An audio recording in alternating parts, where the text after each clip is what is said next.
Great. So it's 7:01. We can have an opening prayer and get at it. I hope I'm audible enough.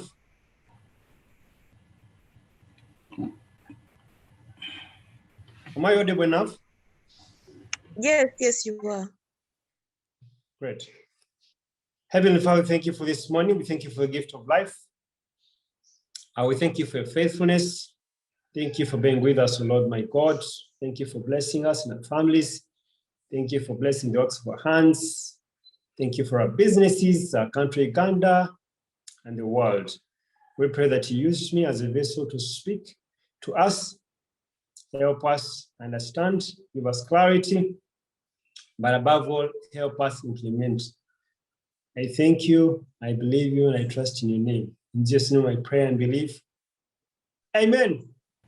Amen. Great.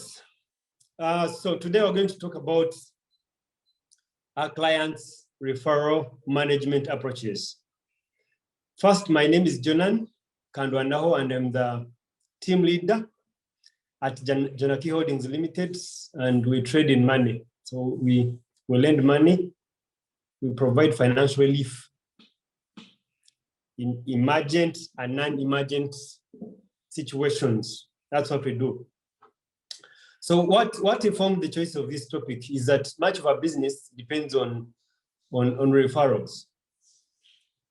So much to the extent that someone can actually choose a person who lends at a higher rate than a person who lends at a lower rate just because they've been referred. Why? Because the industry of lending has been marred with a number of different, just like any other business. I think even it applies to all other businesses as well. But majorly, lending has been marred with a lot of, foreclosing on people's things and lots of stories on stealing people's property. So someone looks at his property worth 500 million and he wants only 100 million. He says, you know what? Not for the rate. I still will have to go to the person that actually can trust. And that's why even the circles have thrived. That's why the circles they are great competitors with us as well as the banks. So that's what informed that. You have to trust someone to borrow from them. And most so when you're referred, there's high certainty that, especially if you're close to the person who has referred you, there's close certainty that that even if things turn haywire, you still can get on the table and discuss things and all that. So basically, that's what informed my talk today, because our business majorly depends on referrals. And I know that a number of businesses bank on referrals.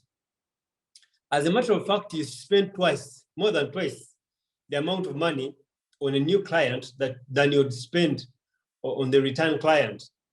And the referral could actually, in quotes, be treated as a return client because he's being referred by the person who already tested of your services. And because of the trust that they have in the person who is referring them, it's more or less like they've tested your services, because we tend to believe people's words, especially when those people do not have any interests or do not have any shares in the businesses they are referring to. So you tend to spend a lot to acquire a new client. So that alone should be a blessing for us to concentrate on the few approaches I'm going to share, among others, to enable us bank on referrals, maximize the referrals, optimize so that we can benefit more. I share a story that I experienced, in acquiring new clients, because what was happening before I got to interact with this material from T-Have Eka, blessings to Investor Docas. She's the one who exposed me to this material. What are friends for? So blessings from that. Before I learned that, we engaged some guide. So after I attended the workshop and we saw marketing, you need to market, social media marketing, what? Kahil, I send you greetings. So from that, I engaged someone who was meant to support us in marketing, both social media and, put a team together. So we drafted the budget and a few monies to chunk of money to do the boosting and all that. We worked out the plan. And after some time, the guy would only show me how much likes we've gotten.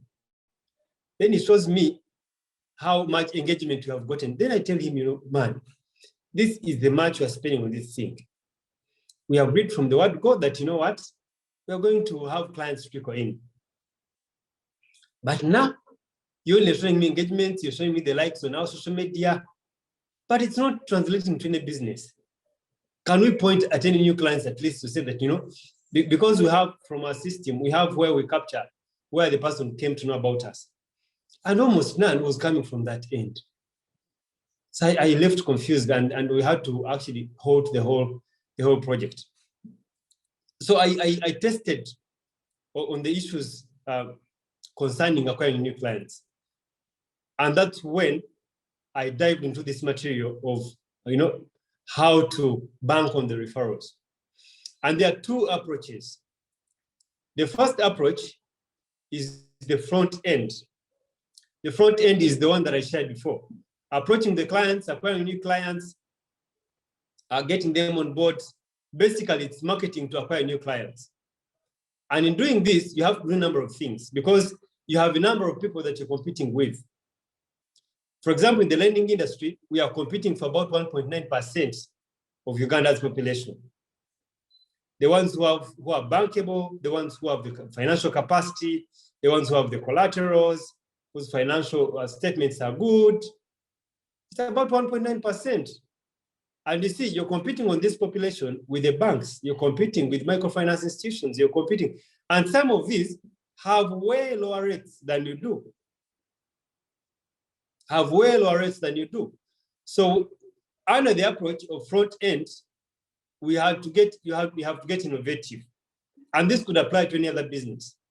The first innovative thing is you have to outrageously give great offers. They might look like they are costly, but they will help a lot. And I'll share a story of a guy who was dealing in ice cream. He was dealing in ice cream. It's still a story shared by T.H. Baker. So this guy had an ice cream machine and he was almost getting out of business. What he did is that before, he went and put adverts in newspapers, like most of us do. You put an advert in newspapers, your location is in Tinda, but you're putting an advert in newspapers. It's hard to drive from my home in Entebbe or somewhere else to come and buy your product in Tinda based on what it is that you're selling. But this guy had ice cream, so you have to be there physically to test the ice cream. So this guy had put an advert in newspapers, of course, advised by the consultant, hired a team of guys marketing in different areas, and he spent $500,000. But at the end of the day, there were no people showing up to buy his ice cream. So when he consulted, he was told that you have to give an outrageously high offers. And this is exactly what he did. So what he did, he printed posters, a few thousands of dollars, and engaged the people who are close to the facility. Let's say if he was located in Tinda, that means he printed posters and scattered them around. Whoever could walk in or drive in close by, the homes in the nearby, all those he engaged. And you know what he told them? He told them, as guided by the consultant, the director grace of that site, that on that one day, you're getting ice cream free of charge. So you can imagine he had input costs because to produce the ice cream, you have the inputs, just like any other businesses have inputs. For example, in the lending industry, I can choose to say, I'm giving half the rate so that I can attract clients. Or whoever refers whoever, I reduce on the rate by 2%, something like that. So you can tailor it to your industry that you're playing in. But for this particular story, the guy said, for this weekend, Saturday, it is free. According to the story, even the dogs had to taste on the ice cream because it was free of charge. As he had put the cost and everything, so all he had to do was to give out the ice cream. And lo and behold, cutting the long story short, the guy who was almost closing shop, his business grew tremendously. The numbers increased. And from that, from the guys who attended and ate the free ice cream, he gave the coupons that, if you come back by next weekend, you'll get half the price. If you come back twice, you can tailor it, you can package it the way you want it. But eventually, the guy was able to retain a number of clients on board. So what I learned from that is that you have to give outrageous, it has to cost you. So you have to give outrageously low or free bids or free benefit for the clients. So for Jonaki Holdings Limited, we agreed that, whoever refers a client and is our client, we can reduce the interest rate at which we lend to them by a particular percentage. So a client will know that if I borrow today and I pay well and I refer another client, then the following time I'm borrowing, the rate is reducing. So time might come and the client is borrowing money at 0 rate because he has referred a number of clients that have knocked off the percentage to 0. So to us, it might look like it's costing us, but remember the client is bringing many more clients, a number of other clients on board. And in a way, we are benefiting. So in the short run, it might look like it's costing you a lot, but ultimately, you're actually benefiting. So that's what we are trying to implement, giving that free option, and clients are getting on board. Great. So the other approach, because there are 2 approaches. There is front end. You have to have a front end system, the system that you use to engage the clients, to get new clients on board. And for that one, you have to incur particular cost for the new clients to get on board. But there is the back end, because it's clients coming in and you don't have a way how you can actually retain them. So meaning that as the clients come, first of all, it's important that you have the database of your clients that you serve. Because as and when you need to contact them, as and when you need to entice them, as and when you need to wish them happy birthdays, you need to engage with them. So meaning that whoever clients go through your system, it's important that you actually capture their data or you capture their information. So that as and when you need them, you can actually engage. So that your business keeps in their mind. So that leads us to the back end. So as you have the front end, you also have to have the back end. And the efforts that you put in the front end should be the same energies and efforts that you put in the back end. Because it's also not good to let the client slip through our hands. I test your services once, even if good, I need to be pushed.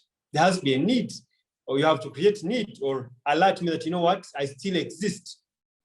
So what's the back end about? The first thing is that we have to have databases. Now, a question to us is, do our businesses capture the details of the clients that we serve?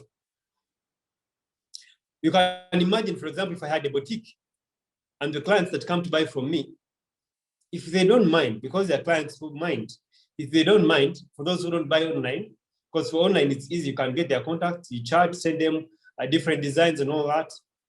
But for those who come in person, on an example of Toddler's Gold, guys who come to Toddler's Gold to buy those toys for children, do you get their details? Because at the end of the day, the person might have many more children. He might refer a friend or a colleague who has children. So you need to have their data so that if you treated them well, if you serve them well, they can actually buy from you and more so refer other people to you. So you need a database. And I think, unless otherwise, I would think that every business has the capacity to capture the data or to get the data from a client. I'd personally not hesitate to give you my information if I've benefited of your service to contact me as and when. I wouldn't mind. So it's important that we have database. But also, as we get the database, the experience that we have I can share with you on lending, I don't know if it applies in other businesses as well, is there some clients who are basically bad. That one we have to absorb in, we have to understand it. There's a client that you serve, even when they pay all the loan and the interest, you're like, you know what? Good. this client I will not serve again because of the back and forth and the hassle that you go through. So there are such kind of clients, and we tend to attract the people that we relate with. We share traits with them. We share characters with them. So meaning that if I get a referral from such a person as well, yes, I'll serve them, but I'll serve them with a critical eye. Why? Because we tend to rhyme. We tend to hang out with people we have the same characters as. So it's important that as you get your database, you filter out clients that are good. And those ones who are good are the ones that you're meant to concentrate on, maximize on, to refer you to many more clients, because you assume that they are good. They should be having colleagues that are as well good. And that's how you build very good clientele. So the database that you're building is not just for, you have to filter through and know the exceptionals. That's why in the banks, they have premium clients. That's why they have those categories, platinum, gold. In a number of businesses, they have those different categories for a reason, because not all clients are equal. I used to believe that you have to treat all clients the same, but I've come to appreciate that not all clients are equal. Some clients are higher than other clients, and I think this cuts across all businesses. And until we appreciate it, until we come to know about it, we might miss out on a number of things. There are some clients who are basically good and they deserve your good treatment. So as you build your database, you're actually scoring them, because in lending, we have what we call the credit rating. If someone is above 8, we choose above 8, we're going to treat them well. We're going to do A, B, C, D for them, which you might not do for a big group, you actually can do for this small group. Because sometimes the resources might not allow that you do it for all the clients that you have, however good. So meaning that you have to sieve out a particular percentage that you think your resources can allow you, of course, after consulting your accounts, then you can actually treat them good. Because treating someone good costs you something. It actually has to cost you something. It's not about, hey, wait, it's not about, hi, how are you doing? It has to cost you something. You have to do something for them.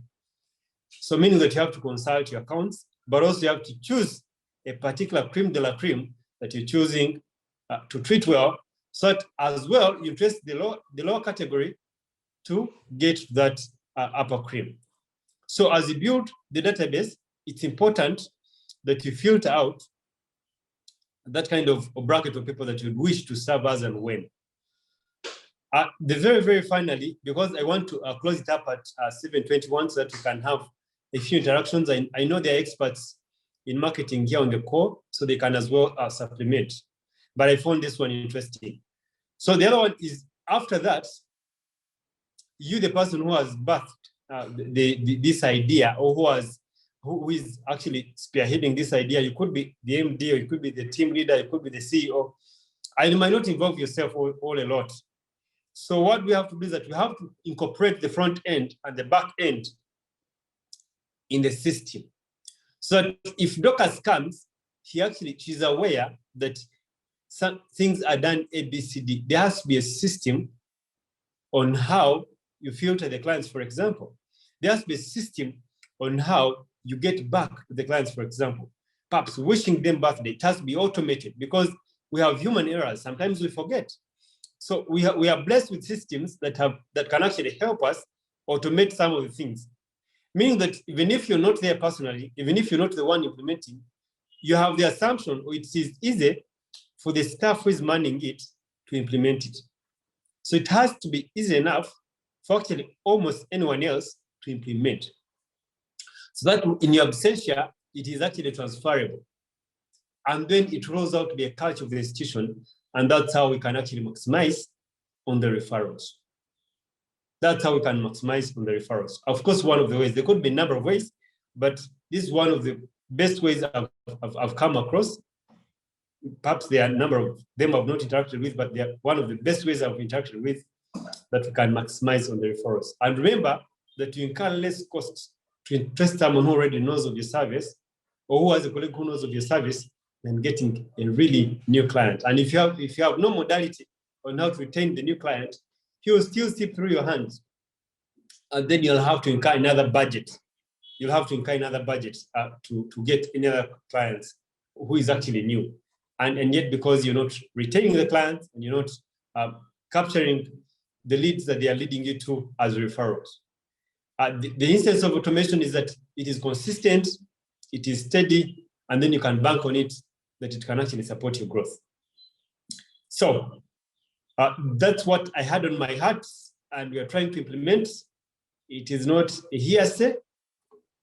I'm doing it, and I think it can benefit a number of us in different businesses that we're running, because it is not necessarily tailored to lending alone.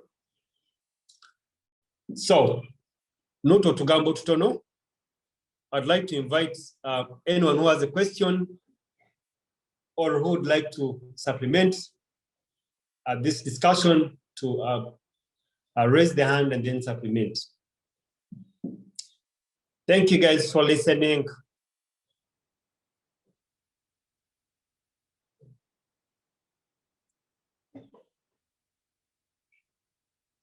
Yes, Sidi, go right ahead. Yes, thank you. Thank you so much, Musumba. My question is as regards data collection. I know, like especially in the Western world, data collection is like a holy grail. And because once you know your customer and you know who your creme de la creme is, the people who spend an arm and a leg to collect information about them. And I know, like, companies like Google and so on are paid. My question is, based on a Ugandan context, are there people who have experienced, who have interfaced with such companies that can provide data?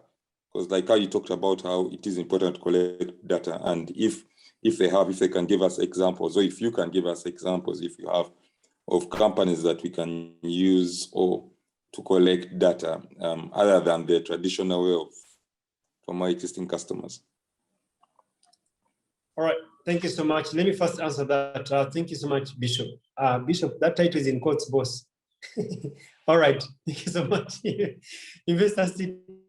So, the collecting data, we can bank on the walk-ins or the social media, but also, do you ever realize that you sometimes receive strange messages about a particular sauna, about a particular something that you're sure you've never used or visited? Then you come ask yourself, how did this person come to know about me? So I learned in some undisclosed sources that you can actually engage someone in those telecom companies. I don't know if it's legal or not, but you can engage them to provide you with numbers, even texts on your behalf, those numbers about your services. And I've received a number of testimonies on that. So what they do, they engage those telecom companies, because almost each one of us has a telephone. He has a telephone number, or she has a telephone number. So what they do, they give you those numbers. They can even give you by location. You can say, I want contacts which are close to Tinder. So that your target thing is around in Tinder, because it comes easy for people around Tinder to come by your shop than someone who stays maybe in Kasangat or Gayaza. So you can actually tell them to give you data of people given their category around Tinder area. So those telecom companies are very, very helpful. So you can pick it up from there. I don't know how legal it is, but if you have received that strange message, that means someone picked that information from that telecom company and he's now publicizing, sharing his services or products. I hope that answers it. Yes, Shepherd Mona, speak to us. Morning, Jonan. Thank you very, very much for this session. You have triggered with the examples that you used, something I'm going to implement this morning, or I'm going to speak to the team, and we start around dropping our interest rates in light of the rising cost of living and interest rates and everything. I just realized from what you were saying and from the example you used that if we drop our interest rates to the banks, then maybe the smallholder farmers will access financing at a time, more concessional financing at a time when they need it the most, because every other cost has gone up. So we must provide them relief. Thank you very much. So the idea is to go and make an outrageously good offer to our banks. Yeah. So thank you very much. Wow. I am humbled. Thank you so much, Shepherd Mona, for that. I'm glad that it helped. Elder Kamara, speak to us.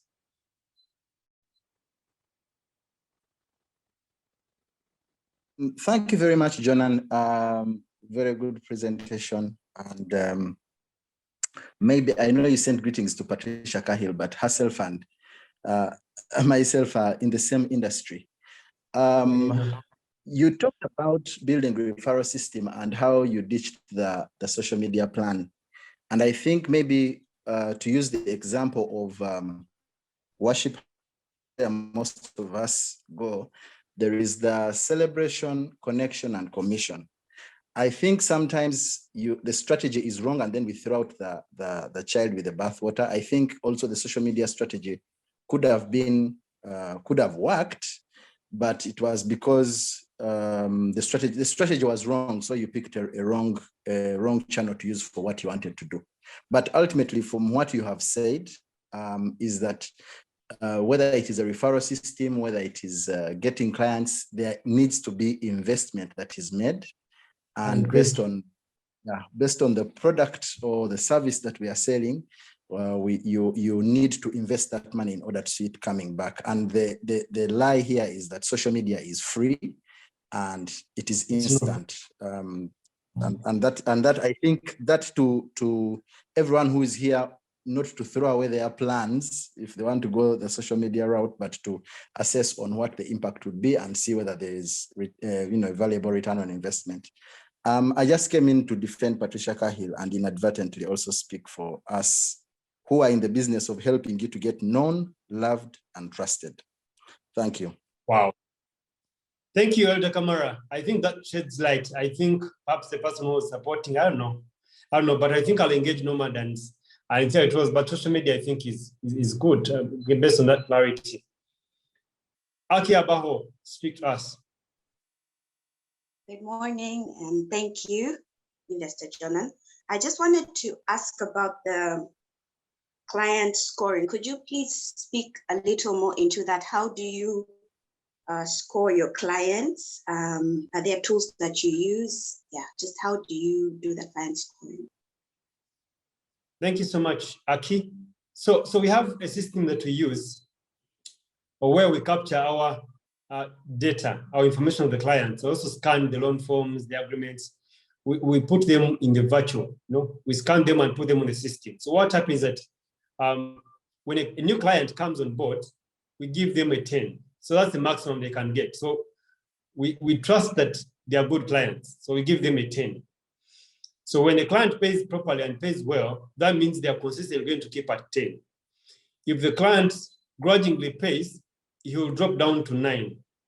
So like that, as they get more facilities, or perhaps those very problematic clients, it can drop to 1 or 0 or 3.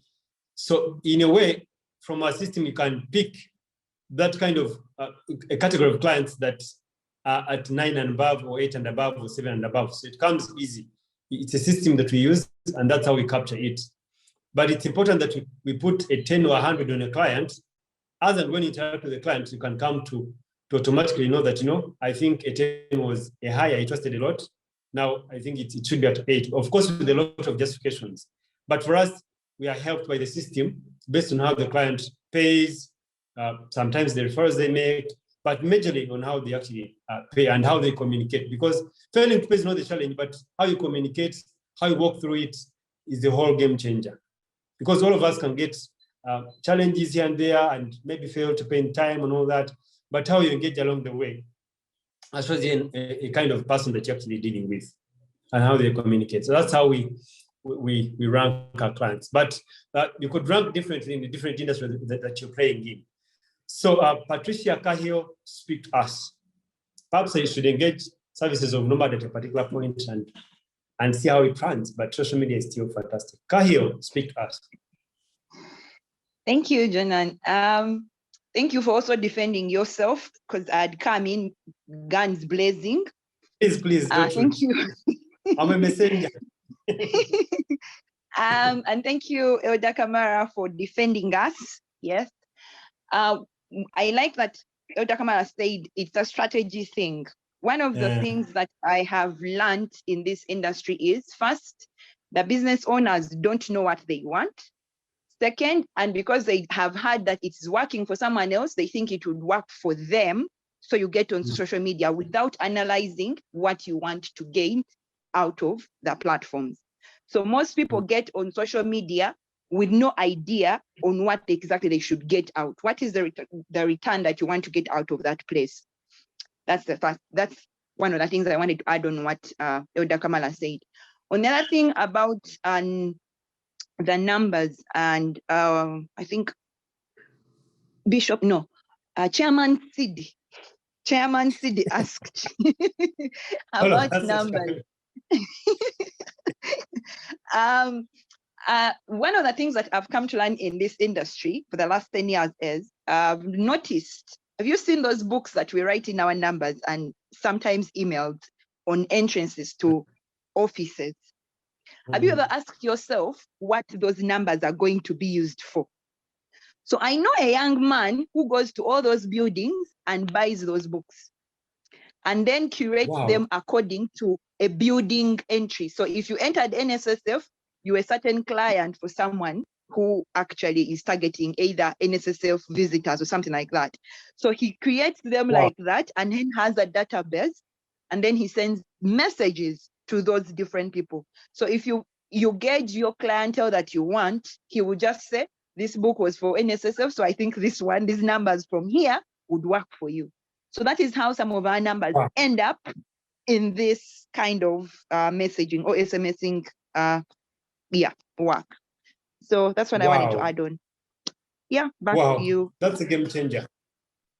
Wow. Thank you, Patricia. I think I'll scratch my mind on this, and it looks really, really feasible. Jerome, speak to us.